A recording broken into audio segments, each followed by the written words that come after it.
ito naman guys, oh. Ito mga gamit lahat ng mga piso wifi. Ito lang, oh, yan, box. Siyempre, ito, USB to LAN. Ito po ay blower. Ito po ay custom board. Meron ng Allen board.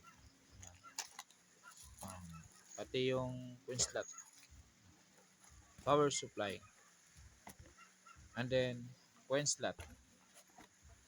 And then, TP-Link Umada 300 fps. Pang extender po ito. At saka yung box.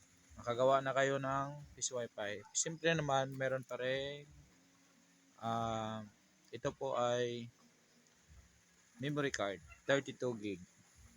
Yan. At may kulang pa yan. Ayan. Napid ko dito. Dami pa, oh. Daming items. Ayan.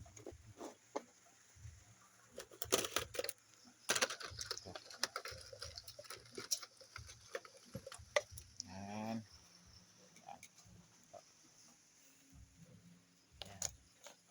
Ayan. Yan ang kailangan sa mga piso wifi. Dito yan siya sa saksak. Yan. Tapos dito ikabit. Okay guys.